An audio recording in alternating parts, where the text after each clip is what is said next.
Well, let's get it then, YouTube. I got another NBA 2K23 banger for y'all, man. This is nothing but gems. If your build already got patched or you scared your build gonna get patched because you tried your hand and you went too low on your 3-ball or you went too low on your dunk or something, and you already feeling the difference, you either missing more shots or you ain't dunking like you used to, man, this is the perfect video for you because I'm gonna give you all the gems, man, to how to make the perfect build. Ain't a specific build, it's just how, what mentality to go in when you making a build, whether it's to get the right necessary amount of badge points or whether it's, you know what I'm saying, to have the right weight or the right 2K thresholds to be able to get the animations that you need to get, man. So make sure you stick around with your boy. I got you. Now, when it comes to body settings, NBA 2K23, they definitely did the right thing when it comes to body settings, at least in next gen. I can't say that. And when its size does matter. Now listen to me, people. When you have the ball handle, the speed with ball, the acceleration, and the speed, when it's all the same, when it's all the same on all 4 of those, and you have a 6'9" player and you have a 6'3" player, the 6'9" player is going to be way better and it's going to move way faster because they've got strides. So the footwork in next gen is completely revamped and it's completely new, man. So when you are planting your feet, when you're doing certain things, the strides matter and the foot planting matter. When you got a bigger stride, like if you look at LeBron and Steph, if they're the same size, yes, Steph might be quicker, but LeBron is going to cover more space with less steps, if you understand what I'm saying. Like the strides definitely matter this year, and that's definitely what a key point with the weight. Now the weight, man, listen, the weight helps your strength this year tremendously, and strength is key. Strength usually been good on defense, you know what I'm saying. You don't get back down as much when you're a big man and you can, you know, cut off the lanes a little bit, but this year they put it on offense, man. And when the strength, they usually do a little bit. I mean, when you a finisher, if you put your strength up in, you know, the previous years, it'll have a little effect, but not as much, because you still can have like a 30 strength and actually still dunk on people. This year, if you have a 30 strength with a 95 dunk, even though you got elite dunk packages, if somebody got strength like most big men do, they will knock you out your animation. I know you probably wondering why you getting knocked, you know, why am I getting knocked on my animations? Why am I not, you know, finishing like I should be finishing? It's because your strength is too low. Like I'm gonna say in the attribute portion, man, make sure you stick around so you can hear the attribute portion. 65, 75, 85, and 90. Those are usually the thresholds, man. So make sure you at least get your strength to that so you can have enough strength to finish if you want to be a finisher or be a solid defender. When it comes to wingspan, man, wingspan definitely helps not only with the passing lane, but it helps with the, you know, just the contest in a hole. And it doesn't hurt. Wingspan doesn't hurt your dribbling this year, you know what I'm saying, in 2K, which was a plus. It definitely helps your, it helps everything it's supposed to help. At first you used to take dribbling away. This time it doesn't take dribbling away. It still takes the 3-ball away, but that's understandable. It doesn't take the dribbling, so make sure you get the right necessary wingspan, because the, you know, longer the wingspan, the more you will be able to pay them passing lanes and the more steals you'll be able to get, as well as being able to contest most shots. Now, when it comes to the body shape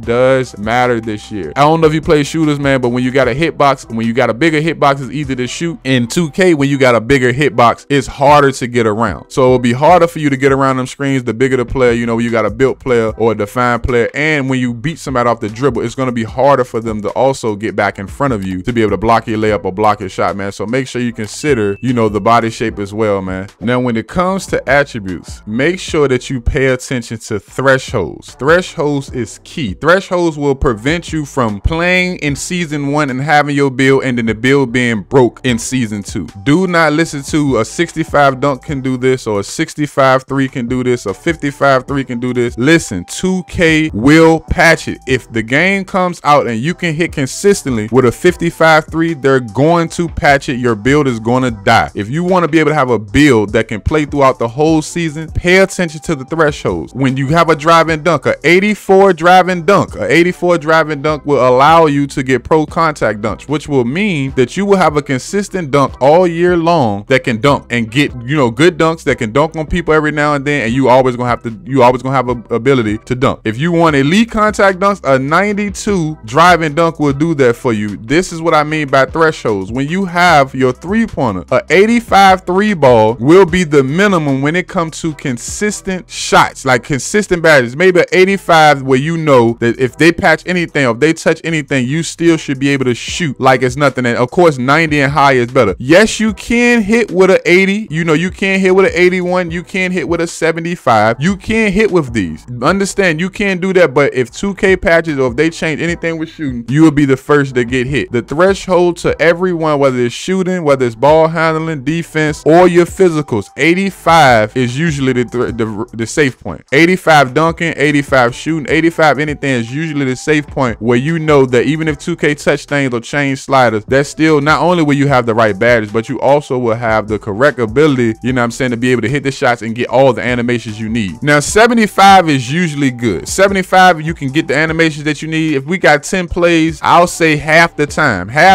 5 out of 10 plays, you would get the necessary animations, whether it's, you know, with the block, you would get the right animation, you know, the right green window to hit your shots, you know what I'm saying, at a 75-3, and you would get the right dunk to be able to, you know, take off. Of course, you're not going to dunk on nobody, get no contact animations, but you will be able to dunk when somebody's trailing you at like a 75. Anything lower than 75 is questionable to be able to get the animation. 65 is okay, you know what I'm saying, you'll get animations out of 10 plays, you might get the necessary animation, whether it's a dunk, whether it's a block, whether it's a steal or interception. You know, at 65, you would get it, I say 3 out of 10 times. So imagine 3 out of 10 times to do that's not really consistent for me. Half or more, 5 or more out of 10 plays is consistent considered to me. When you talking 7 plays to 8 plays out of 10 plays, 85, you can get the animation, you can get the steal you need, you can get the block you need, you're gonna get the dunk you need. 90 or higher, 10 out of 10 times when you got a 90 attribute or higher, you're gonna get the necessary animations you need. Like I say, 65 is lower. If you're a guard or you playing a, you know, 2 guard or 1 guard, you know, a 65, if you want to do a little blocking every now and then, 65 is probably like a minimum that you would go. 55, you might get maybe 2 blocks out of 10 plays. At that point, you might as well go ahead and move it down and not even use it. If you're gonna get only 2 animations out of 10, in my opinion, I feel like I rate it on how many animations you get and how 2K operates. I'm telling you, if you're not gonna put it up to at least 65 or higher, just leave the attribute low. 40, yeah, you might get 1 out of 10. 50, you might get 1 out of 10. But if you're trying to steal the ball and you only have a 40 or a 50, you're gonna fail and you're gonna get fouls more often than that. If you got a 65, at least if you got a 65 and you're trying to steal, you can get some decent amount of steals. You might get like 3 steals out of 10 reaches or something like that. 75, you'll get a little bit more. And when you get to the 85, if you timing it right, you're stealing just about everything. So make sure that you understand, for food for thought, in the attributes, 65 is the lowest you want to go. 75, if that want to be your second option. 85 is your first option on everything. If you want to be a shooter, 85 is usually the base that you want to start. It's going to be unpatchable. 2K is not going to patch an 85 3 ball. They will patch if people can shoot with a 70 or a 75. If people out here hit greener with a 75 or a 70 from Limitless, I'm telling you, 2K will patch it. So make sure you go for your thresholds, your 92 driving dunk, your 80 driving dunk, and go for your thresholds, people, when you're making these builds. Now, when it comes to badges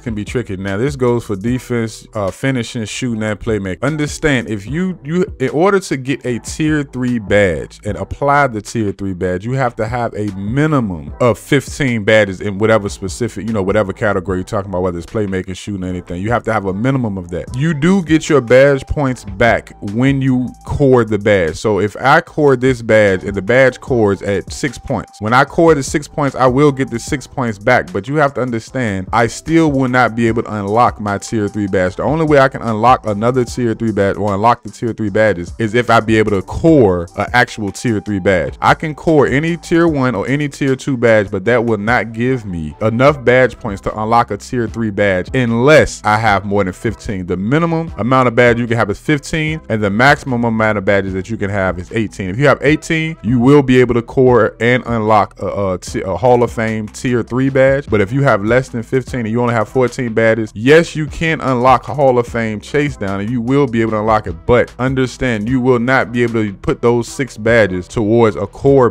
tier 3 badge. You will only be able to put those badges towards either a core tier 2 or a tier 1. And that also goes for all of the other one, whether it's finishing, whether it's shooting or anything. Understand, I say it again, make sure that you have, if you want a tier 3 badge, make sure you have a minimum of 15. If you want a Hall of Fame tier 3 badge, you have to have a minimum of 18 badges. Gold tier 3 badge, you have to have a minimum of 17. Silver, a minimum of 16, and bronze, a minimum of 15 badges in any of those, whether it's shooting, finishing, playmaking, or defense. So make sure if you got a specific badge you want and you want it on a specific level, whether it's gold or Hall of Fame, make sure that you have the required amount of badges before you apply, because you have to have 10 in core tier 2 and tier 1 before you can even unlock tier 3. So make sure that you do those. And last but not least, do not forget that when you play My Career, you will get 4 extra badges after you play a few games of My Career. So make sure you consider that before making your build and before applying your badges. If you get 4 badges and you only have 11 defense, know that if you put all of your badges to defense, you will be able to get 15, which will allow you to get a bronze badge. And just consider that for any, you know, amount of badges, whether it's 12 enough badges and you want to get